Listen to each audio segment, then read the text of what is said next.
मी एवढ्या उन्हात कुठे निघाली आहे ते पुढं सांगते. श्री स्वामी समर्थ मंडळी, काल मी व्हिडिओ पोस्ट नाही केला, म्हणजे माझा डेली ब्लॉग नाही पोस्ट केला, कारण मी खूप म्हणजे खूप बिझी होते.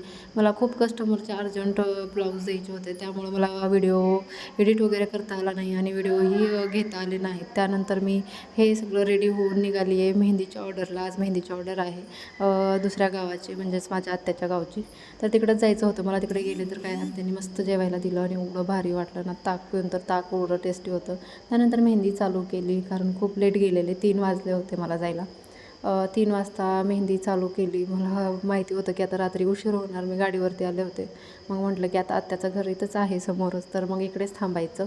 त्यामुळे मला एवढा काही प्रॉब्लेम वाटला नाही. मेहंदी काढली, रात्री 8ला मेहंदी संपली, म्हणजे दोन्ही हात पाय त्याच्यावरची मेहंदी. आणि खूप छान वाटतं असं बाहेर आलं की. आणि एवढं फ्रेश वाटत होतं ना इकडे, खूप छान वाटत होतं मला खरंच. आणि मेहंदी कशी झाली हे कमेंटमध्ये नक्की सांगा. आणि खूप छान प्रतिसाद मिळतो व्हिडिओला, त्याबद्दल थँक्यू. पूर्ण व्हिडिओ बघा आणि माझ्या अकाउंटला फॉलो करा आणि नक्की कमेंट करा तुम्हाला माझी मेहंदी वगैरे कशी वाटते, माझे ब्लॉग्स कसे वाटतात, हे सगळं सांगण्यासाठी. तर आत्याच्या गावात आले आणि मस्त मेहंदी झाल्यानंतर बाहेर येऊन बसले आराम. तर असाच आजचा दिवस संपला. उद्या भेटू. बाय.